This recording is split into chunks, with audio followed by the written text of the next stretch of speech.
So if you want to know about Tyler's most iconic area, downtown, we're going to break down the ins and outs of that in this video. So make sure you stay tuned as we go through the best parts of downtown Tyler, Texas.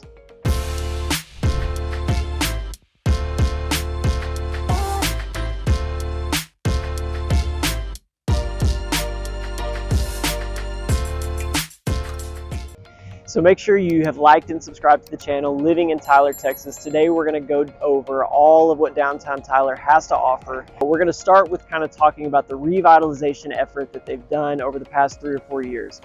So the heart of downtown Tyler is the square. You've got the brick streets that outline it. This is where most of the events and things like that happen.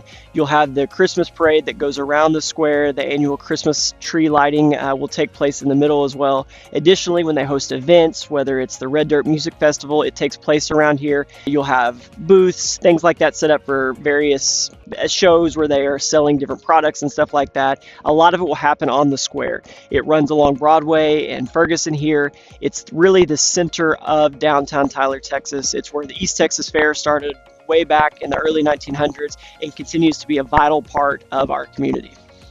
So when you're downtown in Tyler, you have no shortage of entertainment and dining options. One of the higher end steakhouses, Prime 102, sits in the People's Petroleum Building. It occupies the lower levels, which used to be a bank. It has a really cool Art Deco feel, and it's a great place to check out for a special occasion. Culture East Texas is also a really unique restaurant.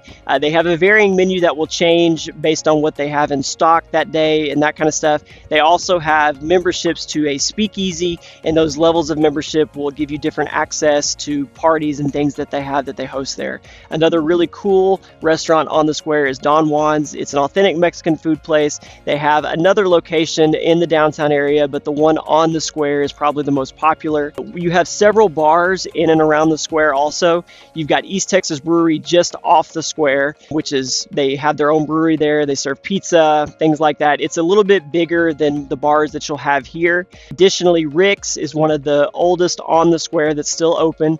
You have live music on Fridays and Saturday nights. They do serve meals as well. It's a little bit more traditional type bar setting. You've got a little bit more intimate spot in the Black Pearl. It's a little bit quieter, but it's a really cool place to grab a drink as well.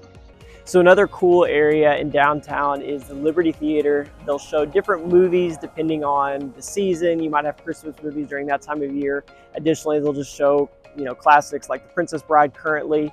Another area that we forgot to mention in bars and things on the square is the Sports Zone, a little bit more relaxed area to watch the game, have a beer, that type of place.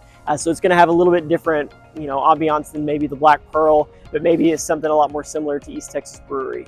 Another spot to check out on the square next to Andy's is True Vine. So True Vine has another store further in Tyler, but they do have a spot down here on the square as well. So if you do like local breweries, beers and things like that, you have two options between those two.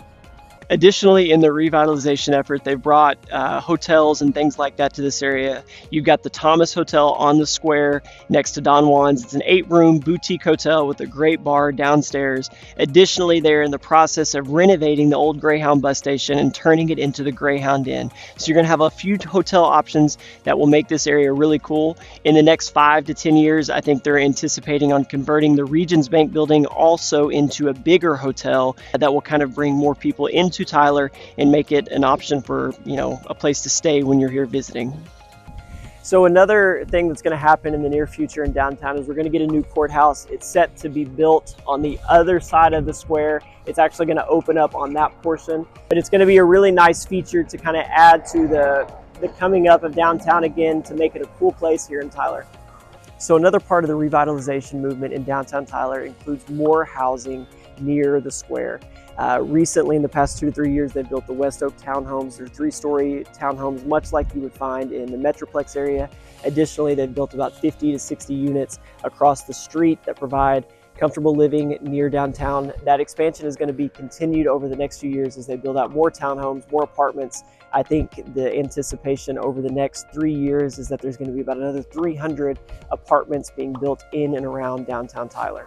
So when you're talking about downtown Tyler, the housing that surrounds this area, or my favorite area, is the Azalea district. You've got homes that were built in the 30s all the way through the 50s. Some of the biggest and most incredible homes in Tyler are in the Azalea district. You've got lots of unique architecture as well. It's highlighted by the red brick streets, so it's a great neighborhood if you like the downtown area to call home. Another feature very close to downtown Tyler is Bergfeld Park. You've got a playground for the kids to play. You've got tennis courts, pickleball courts. You also have like an amphitheater with a stage. Yeah, they host a lot of events here. They do the movie in the park. You'll have different festivals, things like that. Tons of area to spread out and play. You've got the brick streets around the park as well. It runs alongside Broadway. One of the most well-known areas in downtown is Bergfeld Park. So another great place for kids off of the square in downtown Tyler is the Discovery Science Place. You've got cool science exhibits that let kids understand how a lot of that stuff works. Additionally, just activities and things like that to keep them busy. You also have various exhibits. There's always a local exhibit that highlight famous local partners like Southside Bank, Brookshires Grocery. They can dress up as vets. Additionally, there's other science exhibits and things they can do in the back area. It's a really great place for kids, really 12 and under. Come get away if you're downtown. It's a place to come spend a couple hours and let the kids have fun. So that's going to kind of conclude our downtown tour. We've hit all the areas to eat, the places to check out for the kids, things like that. We went over some of the housing in the area and those types of things. So make sure that you, again, like our video here, subscribe, make sure you click the notification alert so you can get notified when all our new videos come out as we break down all things Tyler. I want to conclude in saying that I think downtown is probably one of my favorite areas just because of the history, the uniqueness of it. Additionally, you just have a lot of activities down here in a very small, concentrated area, whether it's going out to eat, finding something to do for the kids, seeing the older homes, and just appreciating the history of Tyler. Downtown is a great area.